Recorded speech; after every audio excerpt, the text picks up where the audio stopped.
Well,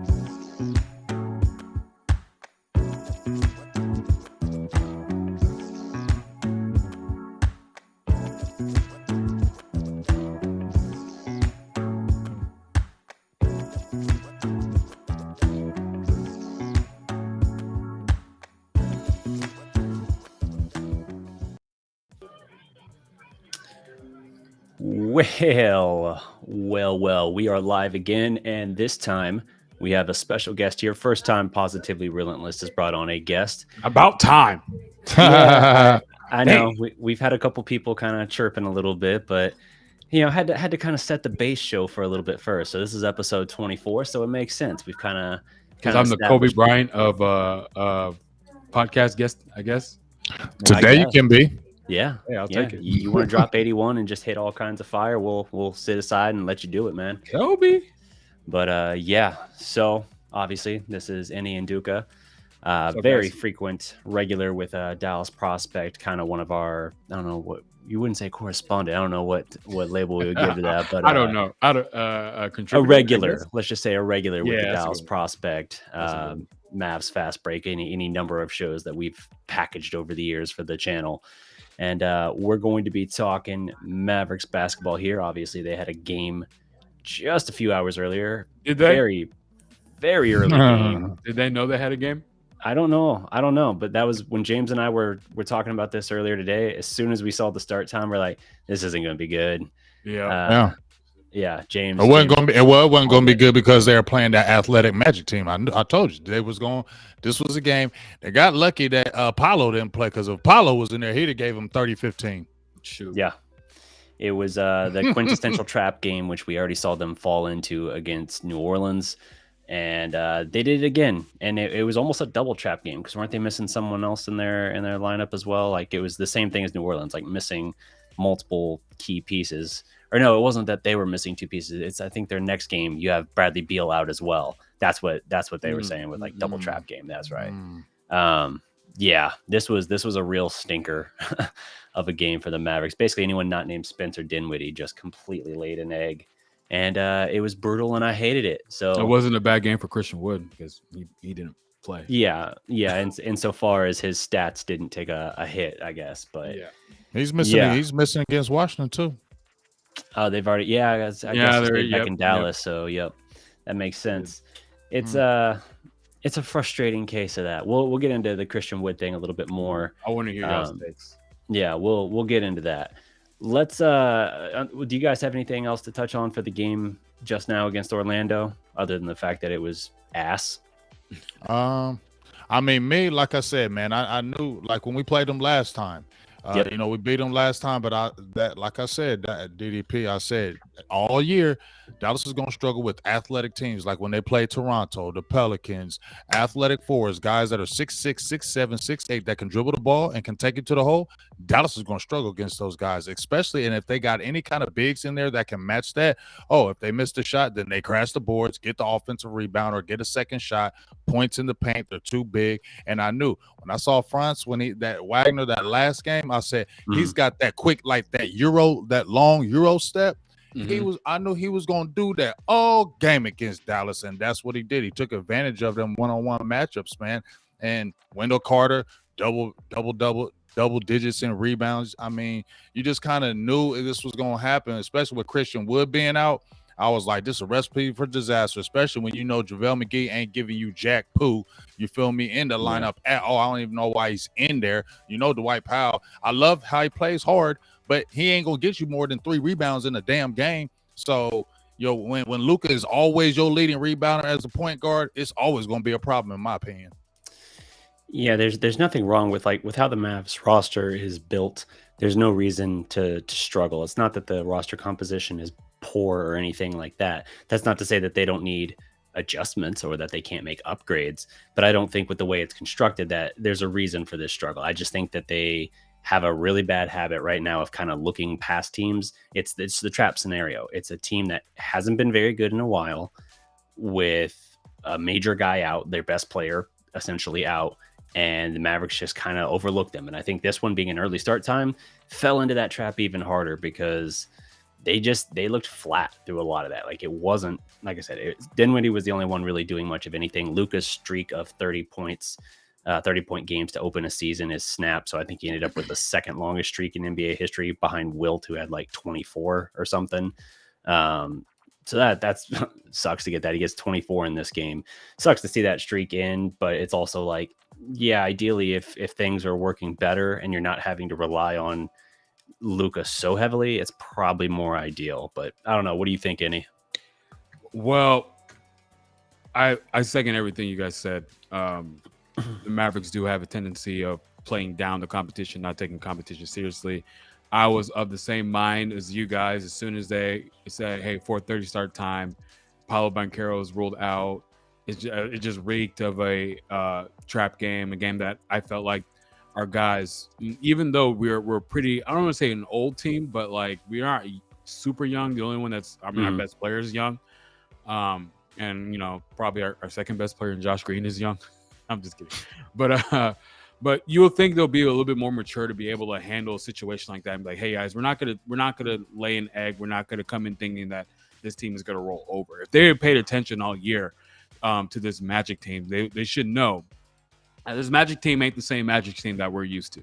Right? They're they can be a very dangerous team. We're seeing the resurgence of Bol Bol. We're seeing Wendell Carter pretty much since the trade from Chicago continue on, because he was doing it ever since that trade happened. He's been continuing to be a very, very solid player in this league, right? So they should have went into this game knowing that, hey, they might not have Paolo Banchero, but they have other guys who are very, very talented, and we should take very, very seriously, including as not Mo Wagner, but his younger brother, Franz, who tends to be overlooked when talking about the Magic, but he's also a guy who is very, very skilled and can be a problem on the offensive end. So, kudos to them. They got the dub. Congratulations. Definitely. There's Travis Banks is a Chicago fan. Bulls fan, yeah. Yeah. Definitely a game I wish we can take back. But hey, we got Washington tomorrow. We got the revenge game. Well, the thing even there with you said, like, if they weren't aware of like Orlando, if they were overlooking them, they've already played them. Like they've seen them. Serious, they should have been ready. Like I think they won that first game, but it's not like they blew them out. They've only had one comfortable win this year. So I don't know what it is. They kind of play with their food. It feels like if they're playing a good team, they'll hang around even in games where maybe they shouldn't really be hanging in some of those games. And they just don't put things away. So it is a little bit of a early season problem and trend, but it is early, and the West being a log jam like it is means you're not far back. Like you're always going to be, I say always, this early in the year, you're not going to be like out of the running with a loss like this. It's not like you're going to be pushed back like, oh, we're going to be chasing all season now trying to make up that one game. But you don't want to give away games that you shouldn't. Yeah. Let me ask you this, DDP, though, while you're saying that. I mean, to me, I hear what you're saying about how the team is construed. I like it too, but it's not athletic enough. I mean, we're going to struggle with athletic teams. We're not an athletic team. That's why we like Josh Green. That's why you like him coming off that bench, because he gives you some athleticism that you don't have, and he can compete with that athleticism defensively, getting out on the break. That's what you want. And I feel like we are not athletic enough. When we go against those type of teams, we struggle because they are going to crash the boards against us. We don't have any defensive presence. And I'm just gonna say it one last time. I'm not gonna beat the dead horse no more because it's over. But daggone it, you should have signed Dwight Howard instead of JaVale McGee. It makes no sense that JaVale McGee, you guaranteed JaVale McGee a starting spot. When you first told me that. When you told me that, DDP, I didn't know that. You guaranteed JaVale McGee at 34, who ain't did nothing. He them championships. Not as a starter. But, yeah, but it's not like he was dominant. JaVale McGee has never been dominant. Behind Dwight. When you feel me? And when you look at what Dwight Howard would have offered you, he would have got you rebounds. He would have got you block shots. He would have been able to score inside. And he gives you a defensive presence that you need. Because even with Christian Wood, I like his length. But if you look at him from side to side on his defense, his footwork is not fast. That's why he has trouble going against forwards his size or a little bit smaller because they can take him off the dribble. Mm-hmm. Yeah, I mean, you mentioned JaVale McGee, like as far as like bringing athleticism to the table, that's what they were expecting, that they would get rim protection to help solidify that interior defense a little bit, and that they would have a versatile lob threat for them. And the expectation was bare minimum, he would be an upgrade over like Dwight Powell, who in 3 years, 3 playoff runs with this team is averaging like 9 playoff minutes per game. Like that's not Dwight Powell. He's the ultimate lunch pail guy, and that's great. He has value on the team, but I don't think you want to be relying on him as your starter. So the situation that the JaVale McGee thing is here, I think has them in a difficult spot where it's like, okay, it's the Thanos endgame thing, right? Like you couldn't live with your mistake, and where did it lead you? Right back to me. Like that's Dwight Powell talking about the situation here. So that's For real. apocalyptic. For real. yeah. So For real. that's when that fell apart. I think that really kind of unsettled what they thought. And we talked about this before the season. They're going to take the first month. They're going to kind of evaluate what they got. And I think right now they're probably taking a hard look at the JaVale McGee situation, because they're like, okay, we promised him a starting job. We took it away from him, gave it to Dwight Powell for 2 or 3 games, and then we put him back in the lineup. He played 3 minutes and change against Brooklyn the other night, and in vintage JaVale McGee form had like the worst pass ever to Luka Doncic, to the point where Luka literally like stopped and like looked at Jason Kidd like, "Are you serious right now? Is this what we're doing?" JaVale Acting came a fool. out of the game, never came back. And I mean, hell, there was a moment in this game even where McGee tried to post someone up and took an awkward fall away shot, missed it pretty badly. Luka's on the bench, and Luka's like flapping his hand, like looking down the bench at Jason Kidd. It's kind Like, of he's weird just- that I don't want to say that they were desperate when it came to signing JaVale McGee, but the fact that It was they probably desperate. felt You was they right, need- and they felt like they they was needed a desperate. response. It was desperate. I'm You trying were right.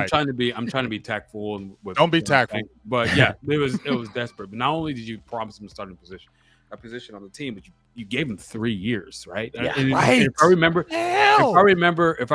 is there like a player's option on that or something like that, or is it?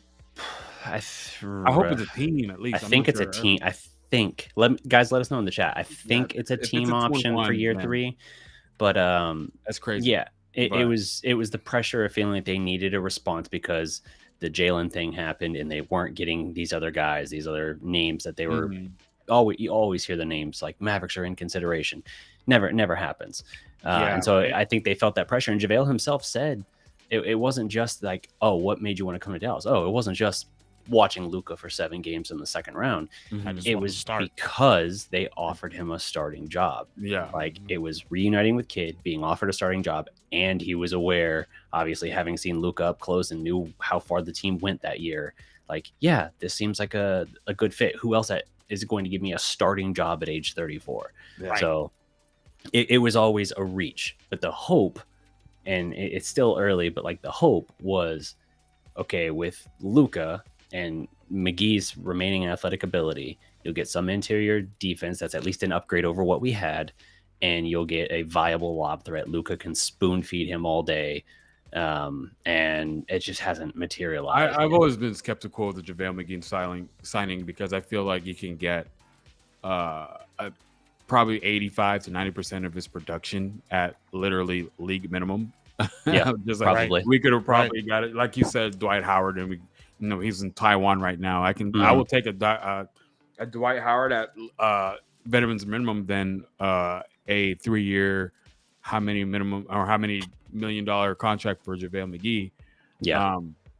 And yeah, so Travis Banks also say McGee got the hype, but I don't understand where the hype came from. He didn't Me play neither. that much during that Suns playoff run. I mean, Yeah, well, I mean, last year, no, he didn't do much last year. It No. was There the ain't 2 never been titles no with the JaVale Warriors. McGee hype. There ain't never been no JaVale McGee hype. He's been on Shaq As a and the starter, Fool. no. Yeah, as a starter, no. But I as would a have taken backup, JaVale McGee. I was as a excited backup, I about him would've when been we got fine. him way back when, like when was it 2015? Because Yeah. Yeah.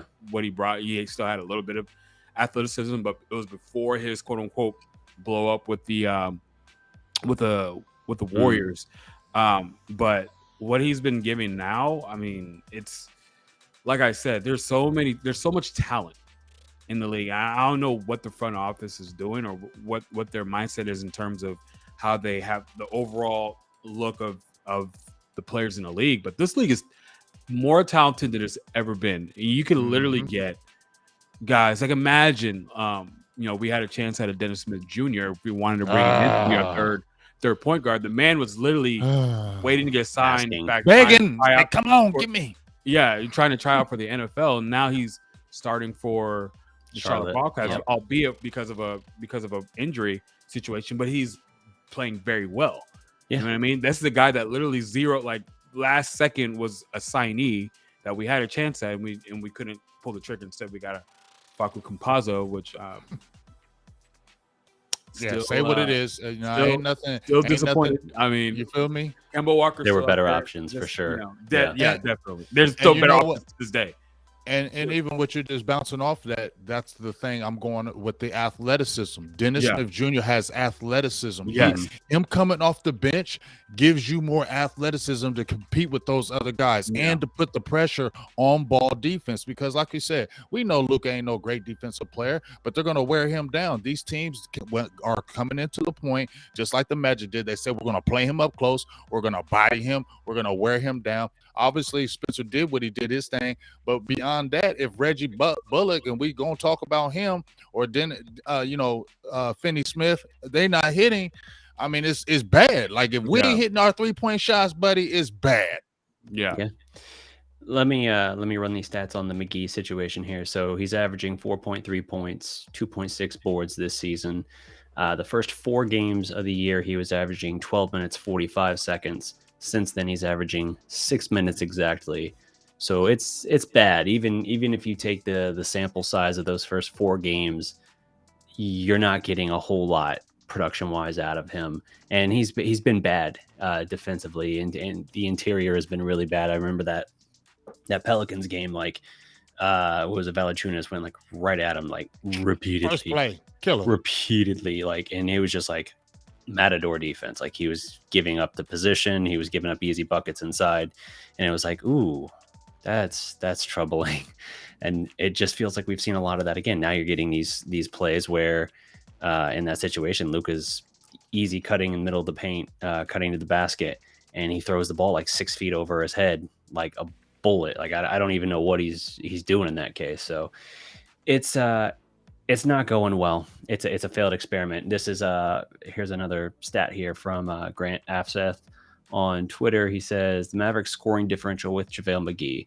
With McGee on the court, they are a minus 28. That's 76 minutes. With him off the court, they are a plus 78 with 366 minutes. Specifically with Luka Doncic, Luka Doncic's on-off court scoring differential. Doncic with McGee minus 29. That's 70 minutes. Doncic without McGee plus 64. That's 261 minutes. It's not working. That's the definition of telling. Yeah. There's obviously, like I said, how many games now are we? 12 games into the year, something like that. I think today was our 10th game. 10th game. Okay. Yep. So it's very early, but at the same time, what we're seeing is uniquely troubling. It's not like a shooting slump for if you had a shooter in this case and he's in a little bit of a slump, you're all right, he's getting the looks, he's just not hitting them. Career trajectory shows he'll balance out. He'll find a rhythm. It's not that kind of situation. It's the main things he was brought to the team to do, he's not doing and not showing a capability of fitting with what they need him to do. So that's where it's ooh, okay, so this is a uniquely bad situation then. This might just be not even a fit sort of thing, but just the chemistry is not right, or he's regressing or whatever. It's uniquely bad, and I think they're going to have to figure out something to do, not the least of which is just basically not start him anymore.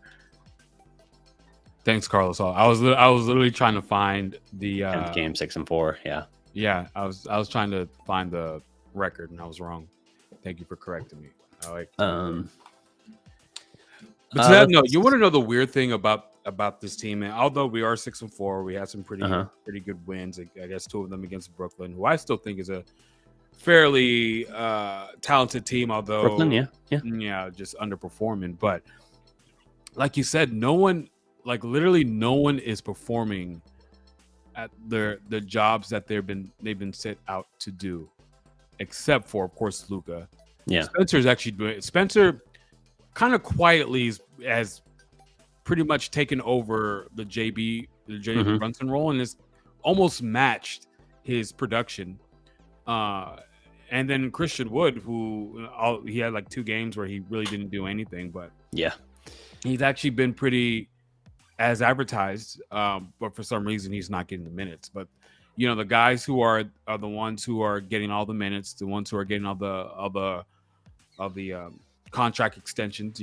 Maxey's, the Dorian Finney-Smiths. I know I love those guys.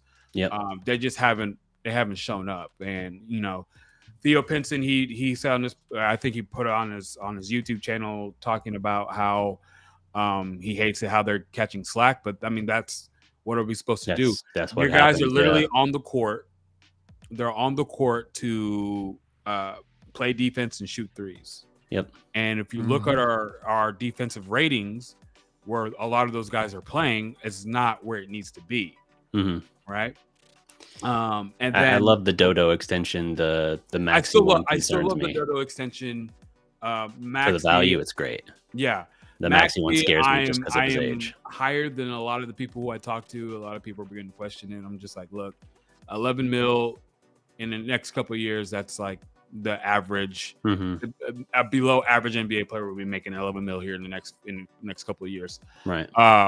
So I'm okay with it. The thing where I am perturbed is the amount of minutes they're getting over in the way how they're being utilized and the players who they are taking minutes from, where let's just call a spade. There's no reason why, for me, in my opinion, there's no reason why a Maxi Kleber should be getting more minutes than a Christian Wood.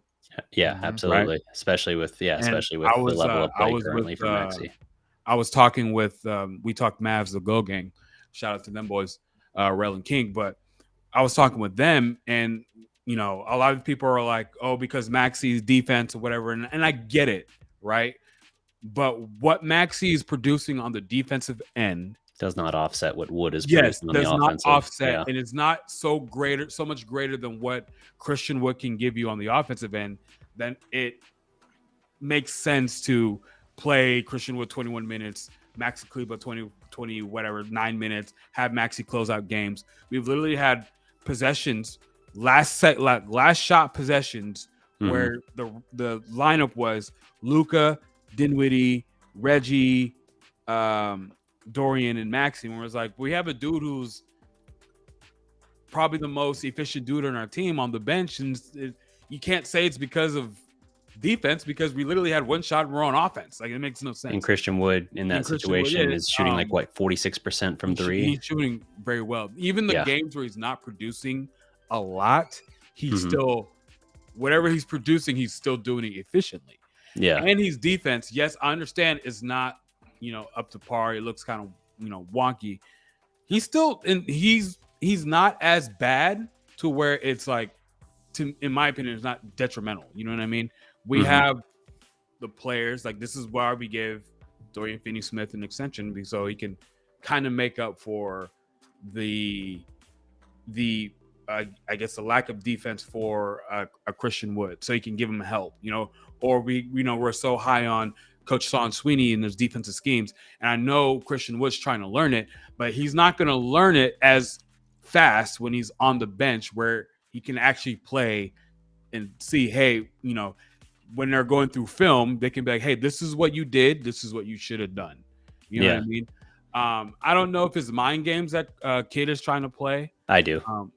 Given his background and everything, I think that's certainly in the realm of possibility. Well, we're messing with fire. Absolutely.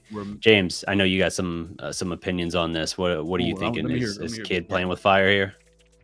I mean, he's definitely playing with fire because this is a guy that's on a 1-year deal with you, and you want to keep him. You want to sign him to a multi-year deal. You need this inside presence. You know what I'm saying? We don't have one without him.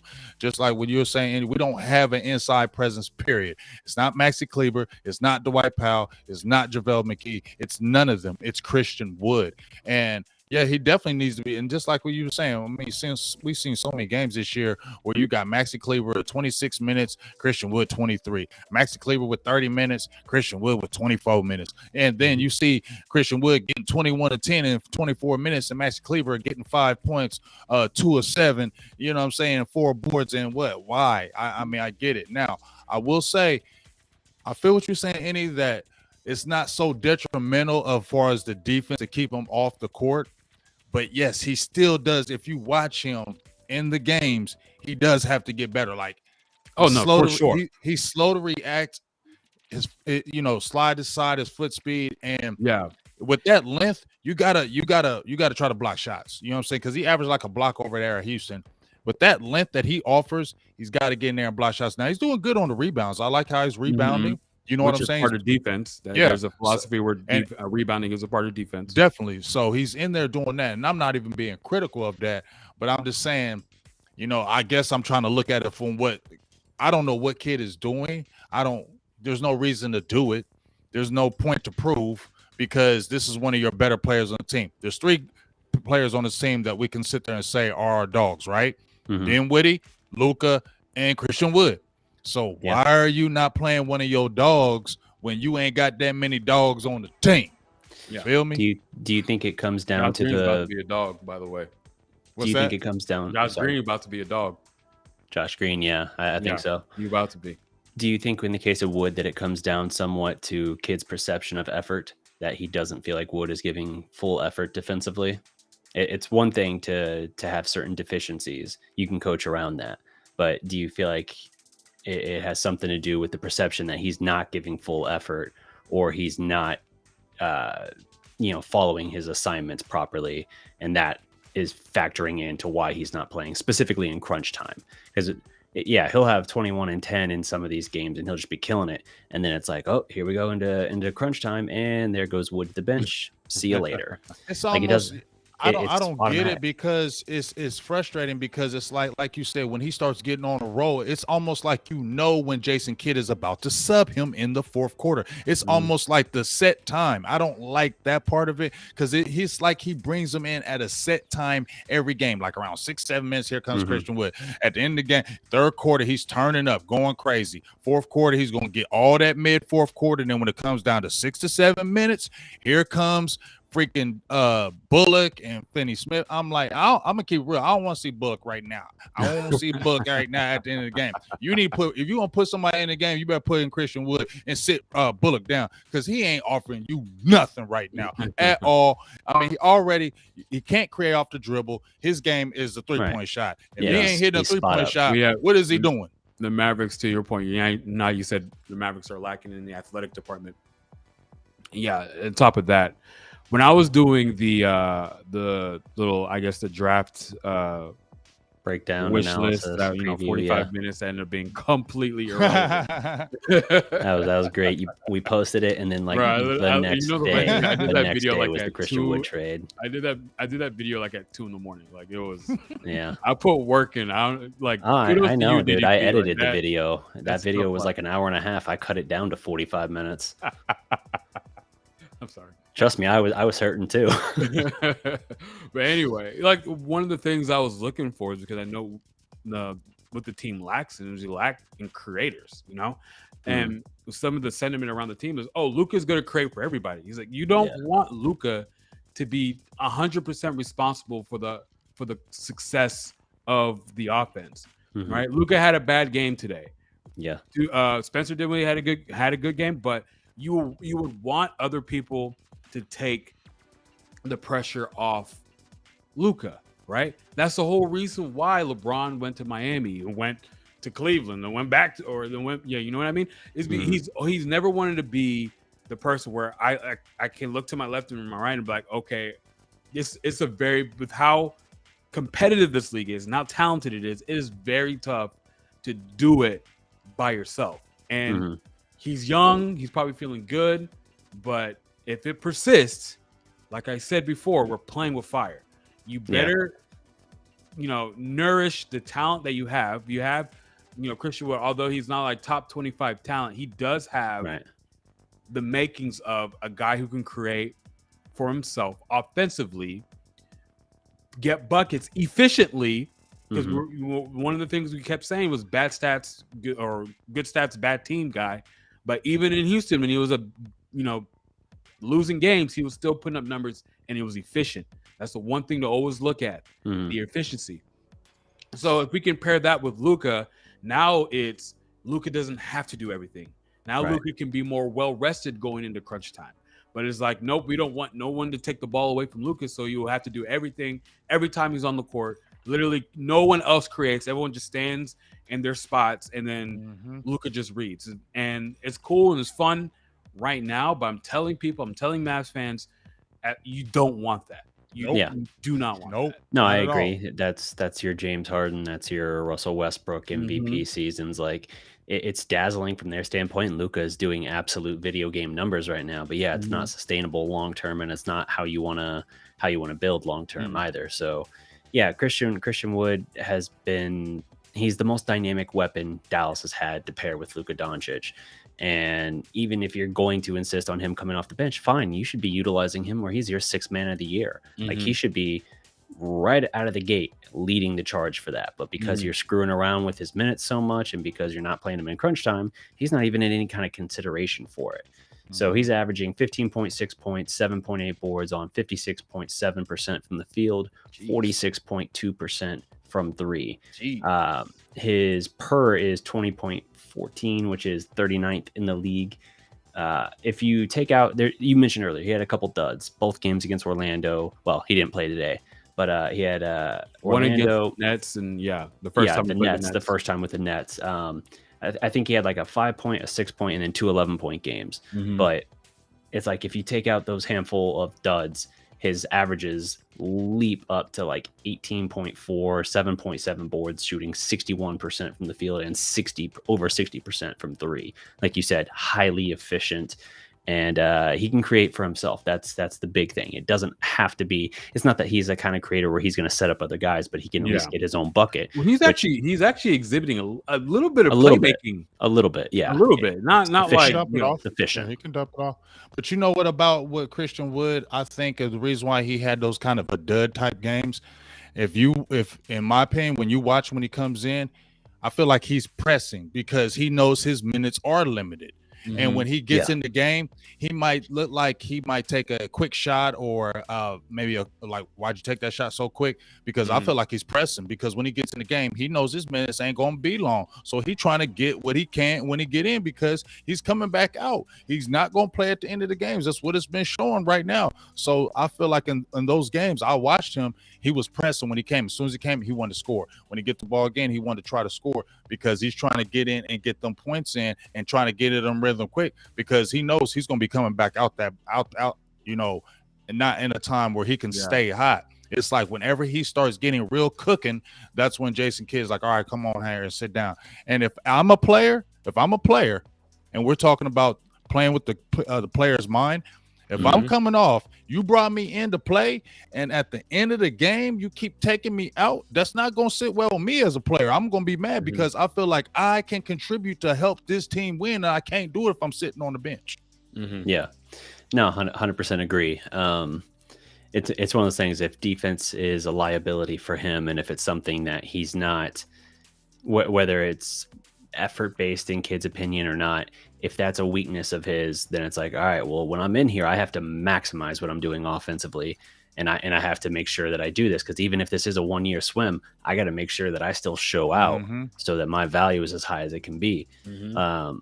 So yeah, it's all about that. And I almost wonder how much Kid is aware of that possibility and like actively trying to break him, which I don't think is the right strategy here. You're trying to recruit. Not. If you want him to invest in you long term, and again, he's your second best player, you need him to invest in you long term. You've never had a weapon like this. You're not going to find many guys around the league that you can plug and play to this level of this scoring prowess and efficiency. you need to make sure you have him happy. And look at it too, as far as like your future recruiting efforts. If you mess around with this, it's going to be something where other teams are going to look at it. Other players are going to look at Dallas and be like, man, they couldn't even keep Christian Wood happy here, and he was like the second best thing they had. It fuels that perception of like, oh, it's the Luka Doncic show and company. And I don't think that's a Luka based thing. Luka keeps saying we need to get him involved more. We need to, be utilizing him more. And he takes ownership of that. And then you'll see Wood have another great game, but the minutes still haven't cracked 30 this year. It's crazy. So I don't know what kind of 4D chess kid thinks he's playing with it.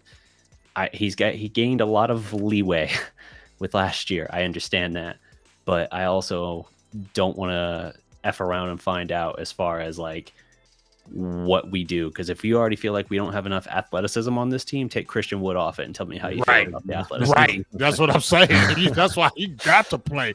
That's one of our few athletes, like I said, besides Josh Green. And you know, DDP, I've been screaming. I know he's young. But I need to see Josh Green now. No, Josh Green for sure. We're gonna have a whole little spot on him. But I want to say one little tidbit. Jaden Hardy got to still get some sneaky minutes here and there, because he is another guy that can create off the dribble and can create his own shot and is athletic. That's what Dallas needs. And he can score. He can get the ball. He can take you off the dribble. He is streaky, but he can score from deep. He can take you off the dribble. He's athletic. He can get in the paint. That's our problem. We don't have guys that can get in the paint and create the shots besides Luka. And just like what Enyi said, it's a terrible to me when you see Luka coming down and you got 4 guys on the top of the perimeter. No, that does not work. Right. But if you're trying to win a championship, that's not going to be the way to go. It's not. Not it might win you. It might win you regular season games. It actually might even win you a series or two, like we saw last year. But when you get to the nitty gritty, when you get to the tippy top of the top tier teams, they'll scheme you right out of that, and they'll make your life a living hell if you're going to be that heliocentric. Now, what we can do is if we can get guys that can create, because what Luka is very good at, Luka's good at busting defenses, right? And he can what was the Toronto game? They say he saw like 23 different coverages. And he dissected them all. He figured them all out. Now imagine that with a better team that has a better offense, is not being led imagine like what the Warriors did. I mean, boxing one, they made it really tough. Get the ball out of Luka's hands. I mean, that's the type of I would want a Reggie Bullock or a Dorian Finney-Smith to be the guy that beat us. I don't want I'm not trying to have Luka beat us. I already know what he can do. So, but if you have guys that can create off what Luka already has done, right? It doesn't have to be shoot the ball or give it back to Luka, which that's the type of offense we're in if Luka gives it up. You know what I mean? Like, can you attack a closeout? Can you try to draw a foul or something like that? I like what Big Games is saying about trying to get Jaden Hardy in there. Jaden Hardy is just some confidence away. That's all he's lacking. We saw him in the G League. Like he showed out in his couple games. All three levels. That's exactly what we need. We need any type of talent that can create literally, this is how bad it's getting. Luka doesn't even know how to shoot the ball if it's a regular catch and shoot. Yeah. Like you saw that one that he did a couple of games ago. Like he was like, "What is this? I'm wide open," and I didn't should I do a step back even though I'm wide open? Like this is weird. Yeah. That should not be the case. We should at least have more people that at the very least can create off an off-balance defense. Yeah. But we have no one. Anything underneath the 3-point line are guys that are getting the bulk of our minutes. They're irrelevant offensively underneath the 3-point line. Yep. With Hardy, he's gonna need some seasoning, but he is. Dinwiddie might be replacing a lot of Brunson's role in productivity, but Brunson's patience and ability to weave his way into the paint, just be so crafty with his moves and finish in pressure situations, late shot clock, whatever, make something out of nothing. That's something that Dinwiddie doesn't have to the same level, Jalen and Brunson. Hardy might have that capacity. It might just be something that needs some seasoning. So, losing Brunson in the short term. There's definitely stuff there with Hardy that I would like to see blossom, and it might take a year or two. I mean, Jalen Brunson, as good as he is, it took him 3-4 years to get to the level that we saw him at last year. So, I mean, with smaller guards, with how athletic the league is, it's definitely going to take him a lot longer. I just wish that we would at least speed up the process. Yeah. Because it's a young guys league, Enyi. It's a young guys league. These young guys, you see the Jalen Greens, you see these guys going to the G League, Dyson Daniels. These guys have already got some NBA type experience. So it's not like he's coming out from college and don't know nothing, didn't see anything. He got to play against pro type players. So kid, give him some minutes to keep on giving him confidence. Because just like you said, when he's just confidence away. And when he start getting some confidence, dog, you're going to start seeing that player. And he is going to help. Especially now we can go ahead and segue to the Josh Green. Because if you can get the Hardy in there and then you get the Josh Green in there, now you're feeling good. We got some athletes out there now. And the Christian Woods, now we feel like we can run with you a little bit. We can take you to the hole a little bit. Now guess what? The Reggie Bullocks and the Finney Smiths are better because now it's just not Luka creating a pass for you. You got other guys can do it, and I feel like that makes them a better player. And then that'll segue to a better Luka at end of game because you're not as tired. All 48 minutes. You know what I mean? Like this is like making everyone better doesn't benefit anybody any more than Luka Doncic. So we're going to talk Green.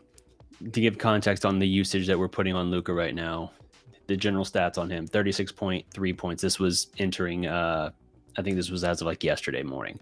36.6 or 0.3 points, 9.5 boards. I feel like that's a typo. I think it was like 36, 8 and 8 somewhere. Yeah.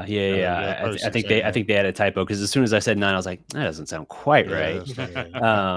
Regardless, first in the league, points per game, usage percentage, assist percentage, points per possession when the primary ball handler in a pick and roll, third in drives per game. Like the usage on him is insane, and he's driving like relentlessly to the paint. That's so when you're talking about like being kind of worn down, it's not just teams making him work for it. Like to his credit, the thing we've been screaming about forever, like, dude, you are built like a you're barrel chested, you're thick, you're 6'8" and you're thick. You can get in there, you're crafty, you are perfect for getting at the paint. But when you're doing these fall away step backs and things like that, you're not as efficient and you're not going to have as many games as where you're hitting those. So he actually is attacking, and that's great.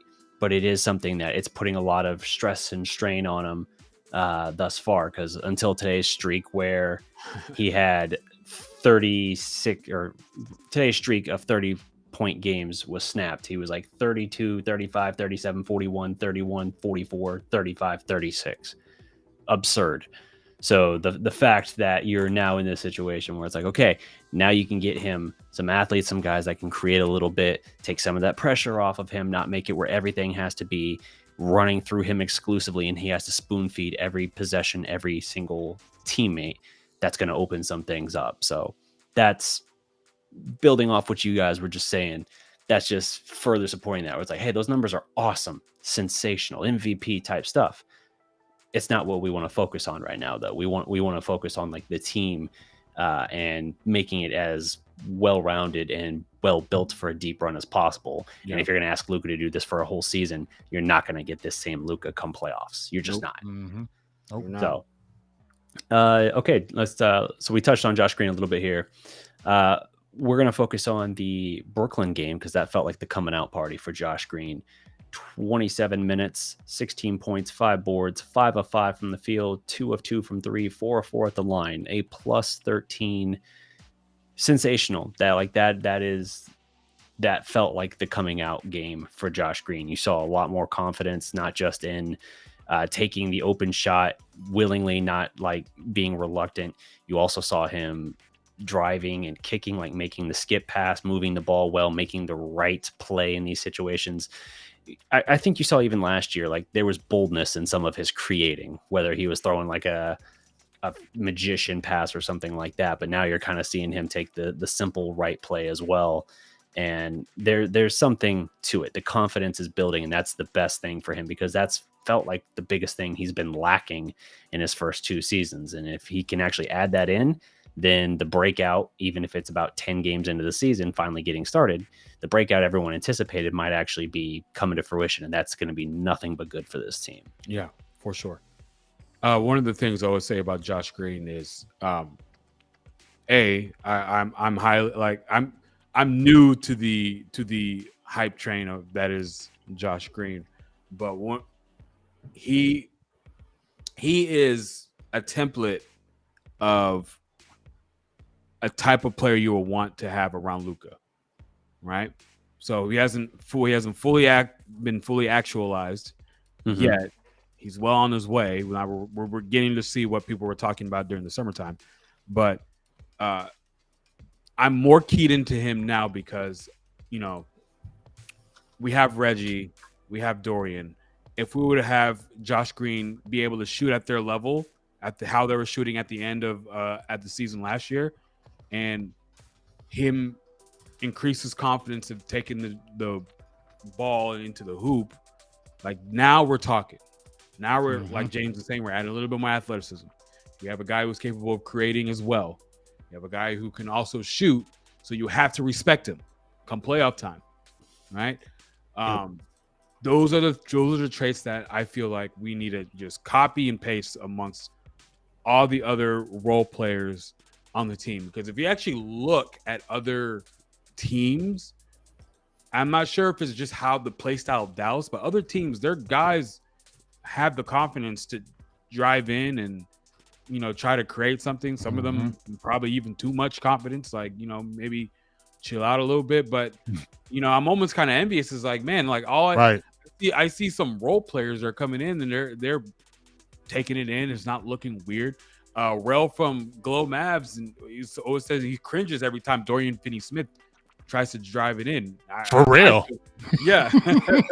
I cringe every time I see Maxey try to take a jump shot from 15 feet or less. It's like, we shouldn't be a team filled with people who can't do anything. Yeah.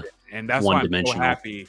When I was watching that game against the Nets and seeing Josh Green do what he was doing, man, I'm so happy because he's lighting it up right now. I think he has the best 3-point percentage. I'm not sure where he stands after this game because I think he went 0 for 2 or something like that. Okay. Yeah. Entering the game, he was shooting 61.5% from 3, which was leading the league. Yeah, significantly too. It was like the second person was like Kelly Olynyk or something. Yeah. And he's just not, just standing Former there. Mavs great. He's creating as well. So yeah, I'm very happy to see that. Shout out to KTV in the comment section too. His minutes have been on an upward trend as well. The first Brooklyn game, he had about 13.5 minutes. Then he had 15, 17, almost 19, 20, now basically 27 minutes. So he's and how many minutes did he have in tonight's game? I don't have that in front of me. I didn't add that to the thing before we jumped on. I think he had 25 minutes. 25 minutes. Okay, yeah. So he's trending upward for sure. And that's average good. that. That should be he should I agree. Yeah. Especially with the team like it is now. The best thing you can do is like, okay, if we're going to have some struggles early on and we're not going to necessarily come, roaring out of the gates, the very least we can do is effectively use this time to try and develop some of these guys, particularly Green, who looks like he's ready to break out. So I'm all for it. His true shooting percentage this year is like astronomical. It's like nearly perfection. It's like 92% true shooting percentage, which is the 99th percentile. Like ridiculous. Again, that's entering this game, so it's a little bit different. Yeah. If but he you had know what I like about him, DDP? You know what I like about him, and I Yeah. think I'm bouncing off what Enyi was saying, is that he's perfect for Luka. He's actually perfect for this team because I believe if you had He's a Josh Green perfect on backcourt partner, yeah. if you had Josh Green on another team, I think he would get lost in the shuffle. But because Dallas needs his athleticism, he can shine on the Maverick squad. And I believe he benefits from Luka because Luka is like this. If Luka can see you play, if Luka can see you can make plays, he's going to get you the ball. He's going to go to the hole. He's going to draw that double team, and he's going to look for you, and he's going to create and make it easier for you. That's why you like Luka the way he can pass, because he makes it easier for you to finish your plays or make your shots. You see what I mean? And that's why it's going to be it makes an easier game for Josh Green. What he's got to continue to do, he's real ball dominant right-handed, so I think he's got to continue to incorporate, not just going to the right side, because he's kind of one-sided the way he plays. So I think he's got to continue to be versatile with that. I don't think he's going to be shooting like that all year. I definitely don't see that. But as long as he can continue to give those good positive minutes, that good energy, because he's bouncy too. You see him tipping rebounds. When there's definitely a game changer. Yeah, that's what we need. We need a guy and he can guard three positions. He can guard your point guard, your shooting guard, and your small forward. You know what I mean? So that's three guys that he can guard and really help you with. So his minutes, his athleticism, and I like it because, like when you said, when we played the Brooklyn Nets, when we played Toronto Raptors, because that Raptors game, boy, like I said, I was envious of their forwards. I'm envious of their forwards. Piasco Siakam, Scotty Barnes, Obananaya. That's what I wish our forwards could be, because they constantly can put stress on your defense at all times. Yeah, that is actually like my dream team to put around Luka. Like if I was, I guess, I hate to do this, but okay, I'm gonna do it. If I was to be like this fake GM, like on 2K or whatever, and construct the Mavs team, it would definitely be filled with dudes who are around 6'7", 6'8", athletic, can jump, can shoot, can play defense, can do all that, and just have Luka. Luka wouldn't even be my leading scorer. And in my ideal world, Luka wouldn't be my leading scorer. He would break the record of the amount of assists he would get. And triple doubles. His triple doubles. He'd be like Russell Westbrook. He wouldn't need to get 40-point triple doubles. He would get like 20-point triple doubles. But he would definitely have like 25 assist games. Yeah. And we'll be completely crazy, like that type of stuff. But we just, we're just so dependent. We're so dependent on Luka. It bothers me.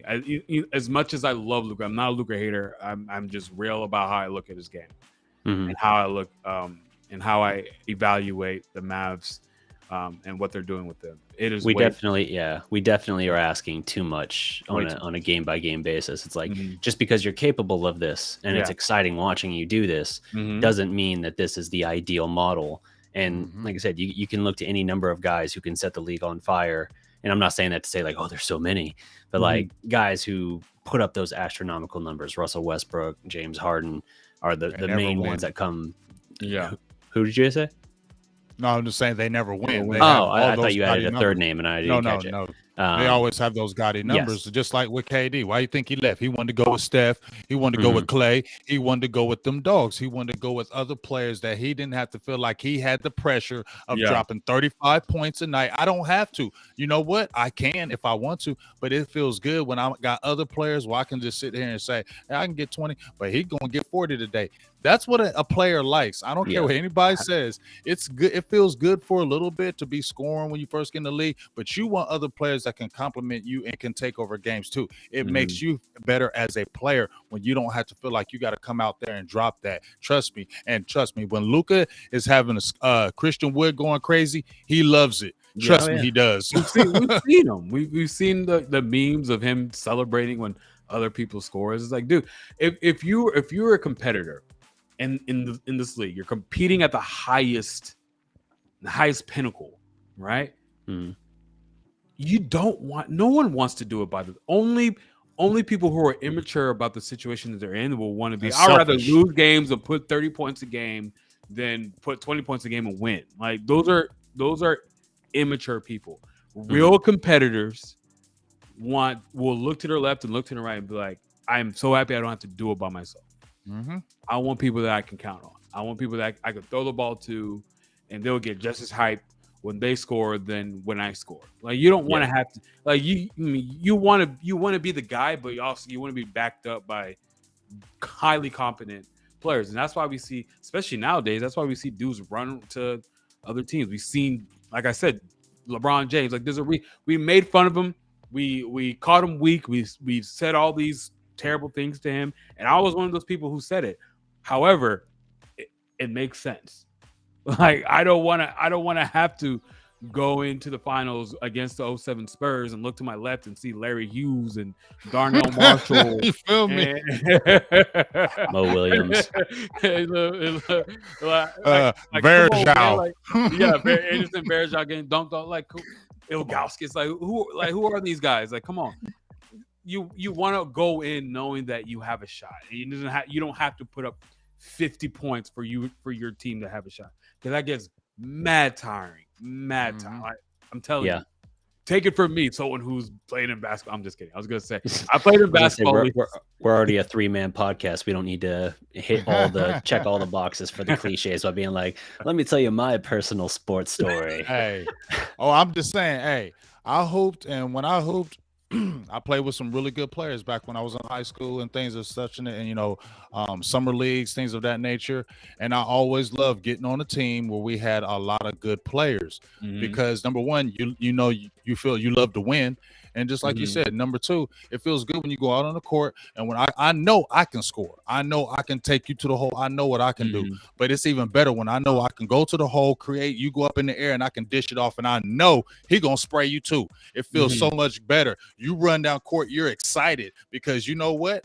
We're going to shut you down and we're going to win this game, and I don't even got to kill you all day. I got my dogs that can do it. And I'm telling you, as a player, it feels so much better. Your team is better, because when you see Luka at the end of the game, just like this game, when they had the interview, you see he was frustrated. You know what I mean? Sometimes it's just like, bro, somebody else got to step up and make plays. I can't do this all damn time. This is Luka at 23. Imagine when Luka is 25, 26. Oh, he burnout. When you have some miles under him, like, I mean, he can do it now when he's 23.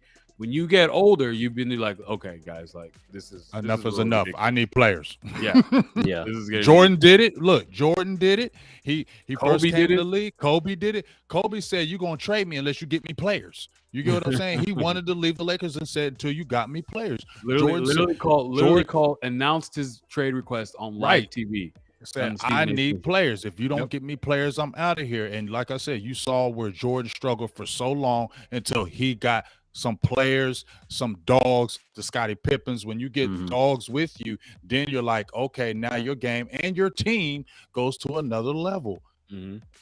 Yeah, it'll be interesting to see what they do. But they are 6-4 through the first 10 games.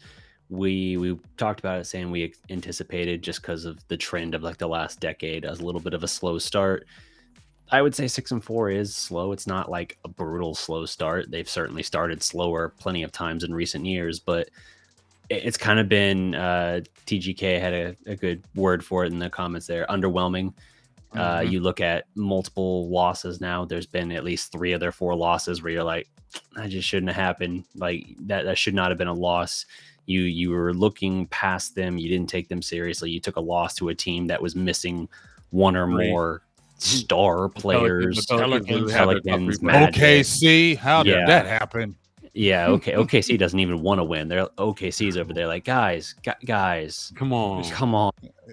The Jazz is about to trade the whole team. Like, really? Jazz is like, y'all must be winning too much. Like, I gotta put an end to this.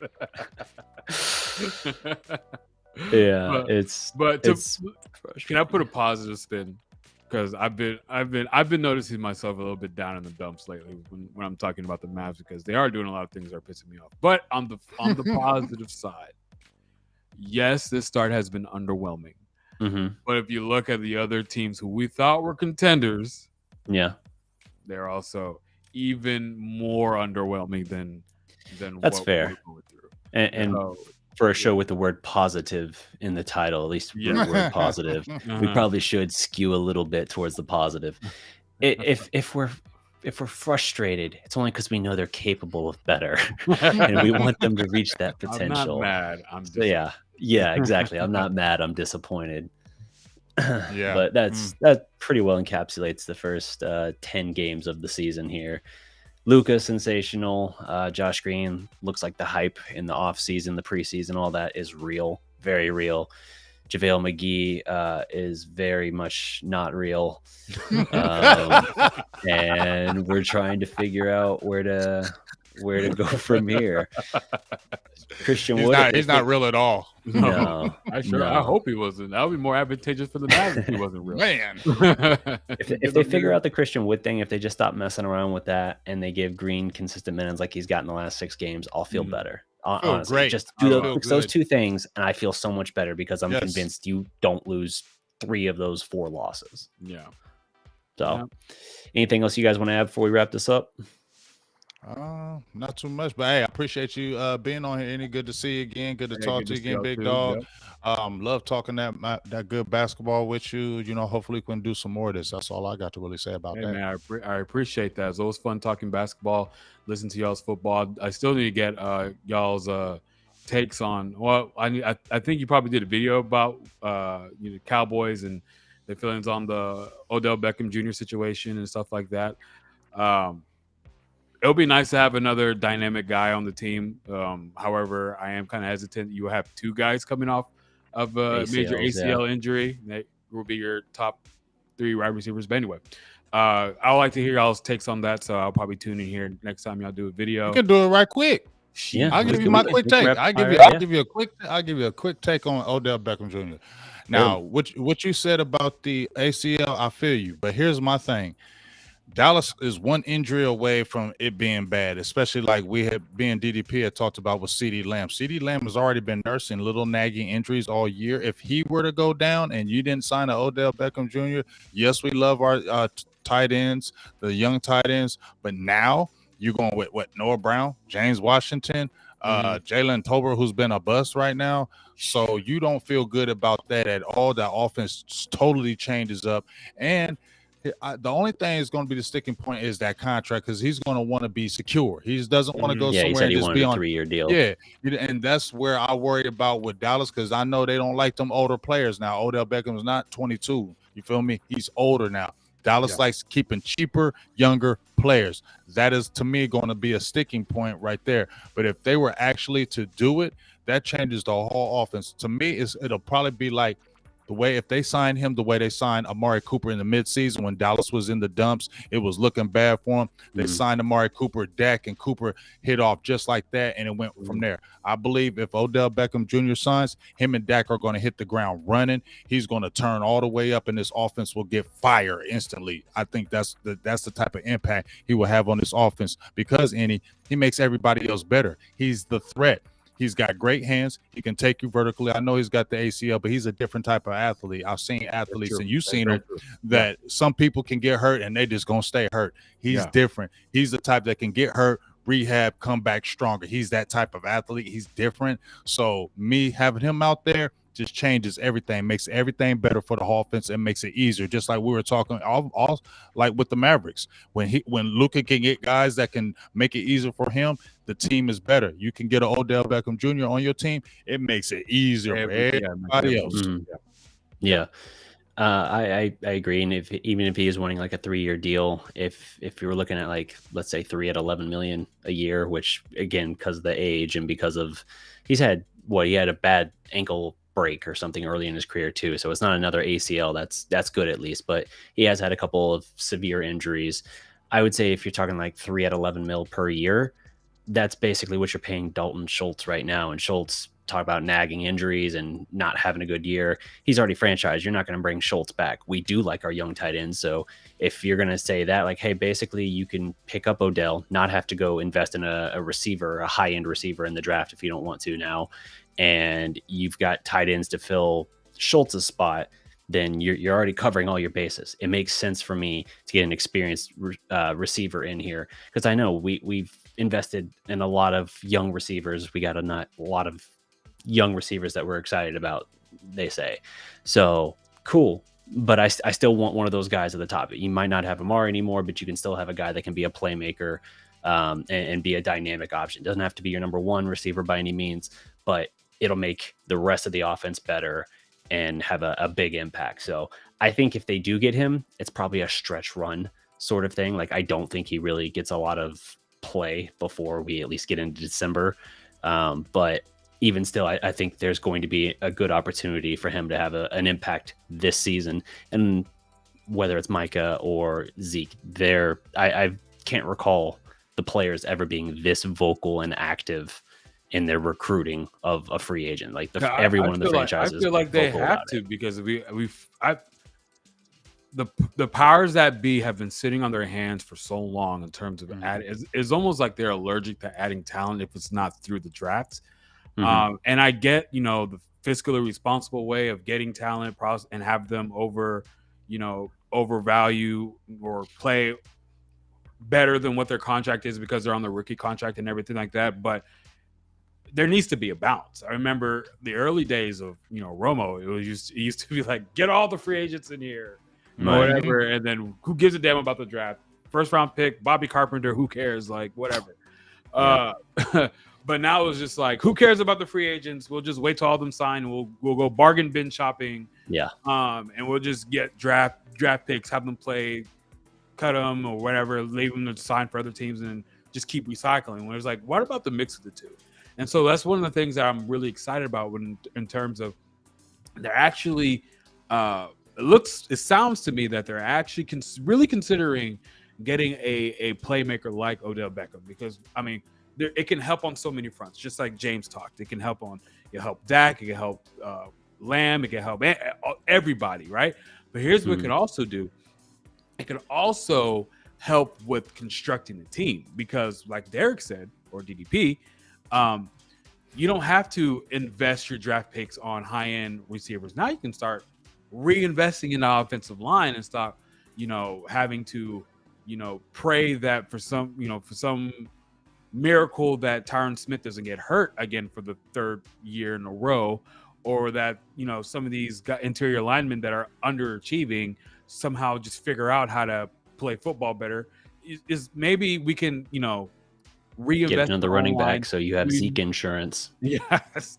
Get another running back so we can, actually have someone to pair with Pollard, with Pollard, and maybe Zeke can, go on to wherever he needs they to go. love some Zeke, dog. They love some Zeke, and as long as Jerry loves Zeke, I'm gonna be honest with you.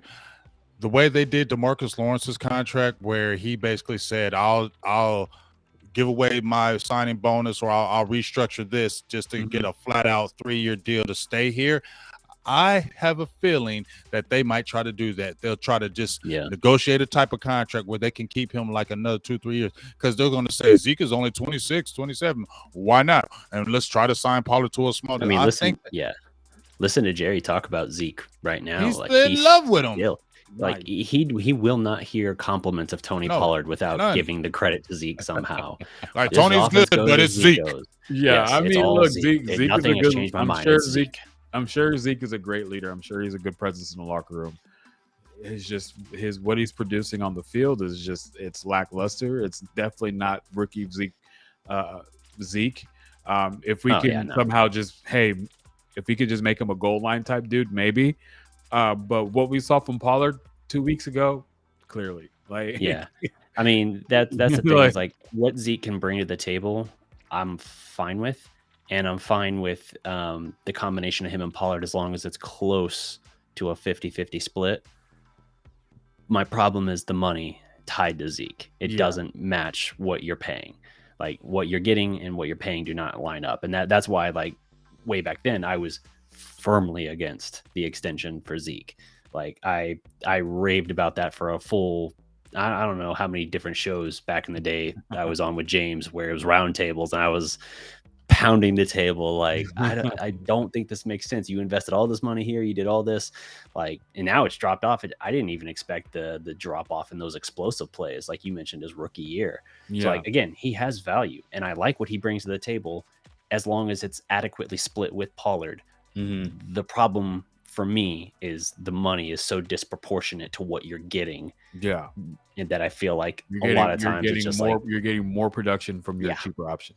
I would rather give Pollard a new deal, but I agree with James. I think they're going to keep Zeke around for as long as they can, really, because he's still a huge face of the franchise. Not the face per se at this point, but from a marketing standpoint, he's huge, and we know Jerry likes that angle. Well, there's your football. Yeah, we got more football talk there. Like, all right, real quick. All right, 15 minutes. But So that'll wrap it up for this show here. Thank you again to Enyi for jumping on. We will be back next Wednesday, another live show here, talking Mavs, maybe a little bit of Cowboys. We'll see what's going on with that. But we'll see if the Mavs can keep building on this, how they bounce back from this disappointing loss earlier today.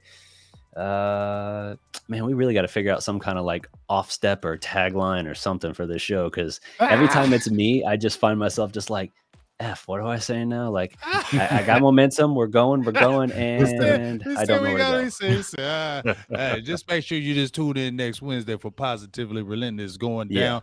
We got good matchups going to come up. Washington, that's the KP game. We're going to be watching that. You know, people going to be talking about it, whether you believe it or not. People going to be talking about it. And that next game, what I'm looking at, you guys, we playing Portland, and that's a game I'm really going to watch because they hella athletic, and they got a kid over there. I really, really like that. Shadoan Sharp. Shaden Sharp, yeah. He gonna be nasty, dog. He gonna be nasty. So I'm excited to see what the upcoming games are. Harold, does Houston even have a football team? Like, come on, guy. I ain't paying no. Because he always he's hilarious. I'm sorry. He's hilarious. He's hilarious. I ain't paying the East Side. He be just chirping the whole time because I can't never find you when you get smacked. I can't never find you. I only find you in W's. I never find you in losses. So therefore, I don't listen to you. Sorry, East Side. No, I forgot. I don't told you. I wasn't gonna call you that no more. I'm just calling you Harold. All right, fair enough. And also too, I guess, guys, subscribe if you haven't subscribed already. Like, share, whatever, do everything. Check out the podcast. Also, check out some other awesome creators too. I've been working with some of them on a very limited basis, but it's still pretty cool. We got shout out to TGK. He was in the comments. Shout out to Glow Mavs. Follow these guys. They're working really hard. They're giving you real raw opinions of what the Mavs are really going through. I know King from Glow Mavs has been. He figured out that I was doing a show with you, and he's like, "Bro, please try to get DDP out to a show. We really want to have a mini roundtable like we did like a month ago or so. He had a lot of fun. Wants to do it again. But there's a lot of great creators out there, guys. We don't have to listen to the big brands, guys who were very I'm going to say my opinions, but again, whack. Whack, who are milk toast, quick, whack. I'll say it for you, whack. Yeah, so definitely, guys, we got some real raw content out there. Just follow them, share them, and let's get these guys lifted out in the algorithms. So that's all I have to say. Appreciate it.